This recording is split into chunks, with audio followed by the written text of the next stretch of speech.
Halo, kalian sedang menyaksikan channel YouTube Motor1.com Indonesia.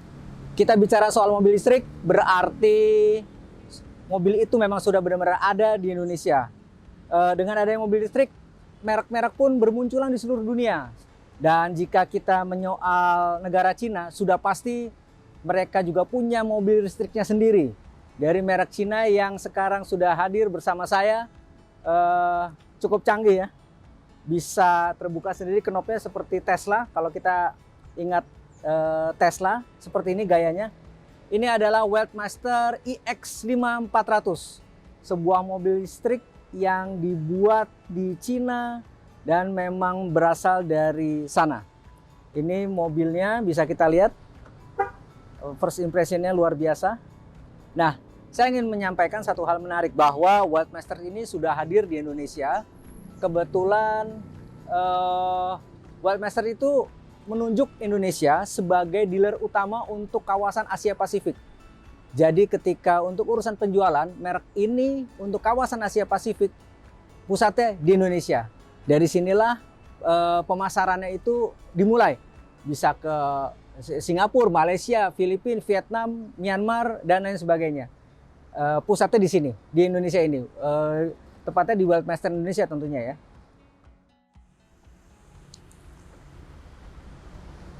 Sebagaimana yang tadi saya sampaikan bahwa mobil ini langsung dari Cina, yang dimana di negara Cina menganut setir kiri, begitu juga dengan mobil ini, masih setir kiri. Lalu apakah bisa dijual di Indonesia? Tentunya bisa, dengan penyesuaian sesuai dengan pesanan dari Weltmaster Indonesia ke prinsipal di Cina. Nanti akan dibuatkan setir kanannya dan beberapa ubahan-ubahan lain yang cocok dengan konsumen di Indonesia. Oke, kita coba lihat bodinya dulu ya. Sekilas memang mirip CR-V atau Honda pada umumnya, bodi-bodi Honda. Tapi juga sekilas juga kita bisa melihat mirip Toyota Harrier. Tapi tidak demikian sebenarnya. Weltmaster tidak seperti pabrikan Cina lainnya yang copycat atau meniru habis. Dia punya identitas sendiri yang mana sebenarnya berbeda jika kita telisik lebih jauh lagi gitu ya. Nah, ini bodi dari samping. Dari samping coba kita bisa lihat ke depan dulu. Kita bisa lihat ke depan. Nih, ciri khas mobil listrik tanpa grill. Ya benar, karena dia memang nggak ada radiatornya. Lampunya seperti ini, lumayan. Sekilas ini mirip bentukan bumpernya expander. Di sini ada sensor. Ini ada logonya. Logo ini menunjukkan huruf WM ya. WM, Weltmaster. Kita sekarang menuju bagian belakang. Bagian belakangnya bisa dikatakan menarik ya. Menarik jika memang kita teringat atau terbersit bahwa ini mengesankan merek lain, ya nggak masalah, itu hak masing-masing. Tapi ini masih ada merek Cina karena memang build up dari Cina ya, build up dari Cina. Lalu, nah ini soal namanya juga masih iX400. Rencananya dealer Weltmaster Indonesia ini akan mengubahnya menjadi WM5 ya, akan diubah menjadi WM5, lalu sini dikosongkan, logo WM tetap ada. Ini bagian belakangnya, ini bagasinya cukup lapang, lumayan. Di sini ada tempat penyimpanan macam-macam ya, nggak ada ban serep karena diganti dengan repair kit buat ngecharge darurat, buat pengecekan baterai, indikator pengecekan baterai, dan lain-lain.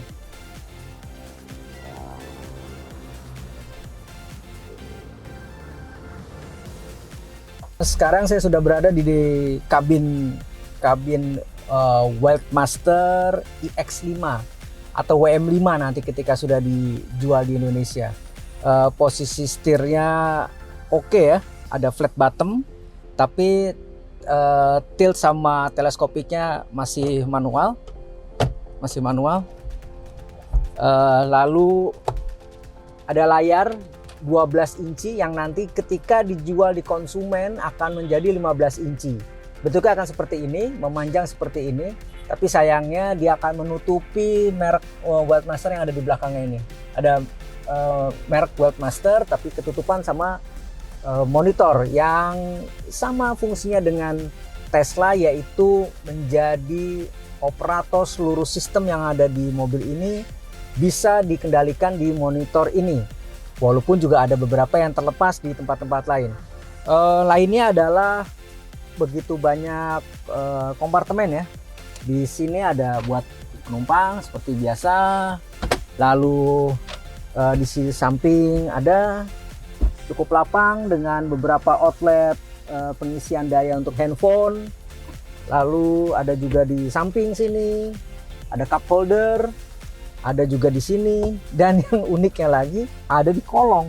Ini agak susah menjangkaunya, tapi ya oke lah gitu. Kurang praktis sebenarnya, karena buat untuk naruh receh-receh gitu ya, uang receh, uang kecil, apa kartu parkir, sebaiknya ada tempat yang lebih terjangkau gitu. Tapi di sini nggak ada, mungkin ditaruh di sini. Kalau nggak ada tempat minum ya bisa ditaruh di situ. Yang lainnya sama, semuanya ada kontrol, beberapa kontrol ada di samping sini buat persneling kita, buat maju, mundur, rem tangan, terus drive mode. Drive mode ada dua ya, ada Eco sama Sport, hanya ada dua di situ. Ya, tinggal dipilih aja. Kayaknya yang lain sudah. Ini di sini biasa buat pengaturan kaca, spion, joknya. Yang di sini ada 6-way, sementara di sebelahnya ada 4-ways. Jadi lebih bisa variatif yang di bangku pengemudi. Buka bagasi belakang juga bisa dari depan sini.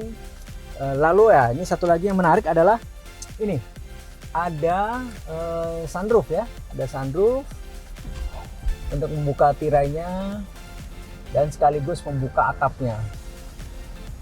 Cukup, ini ciri khas mobil Cina ya begini, karena di sana mobil tuh seperti wajib harus memiliki ini gitu ya, harus memiliki sunroof yang panoramik seperti ini gitu. Ini bisa kita tutup lagi dengan mudah, cukup baik ya. Nutupnya juga lancar-lancar saja. Lampunya sudah LED, lampu dalamnya sudah LED juga. Cukup menarik. Oke. Untuk pengisian dayanya ada dua cara. Pertama, jika kita ke SPKLU, kita isi dayanya melalui konsol depan sini. Ini kalau kita ke SPKLU, kita ngisinya lewat sini. Nah, ini untuk pengisian cepat nih. Jadi 0 sampai 100% hanya butuh waktu maksimal 40 menit. Lalu pengisian AC melalui wallbox yang tadi itu untuk di rumah. Butuh waktu kurang lebih 8,5 jam jika dalam posisi 0 sampai 100%. Ada juga semacam kabel emergensi yang bisa kita bawa kemana-mana ya. Misalnya kita habis di jalan, kita mau diisi daya di hotel, apa gitu, ada juga tersedia. Jadi cukup fleksibel pengisian dayanya.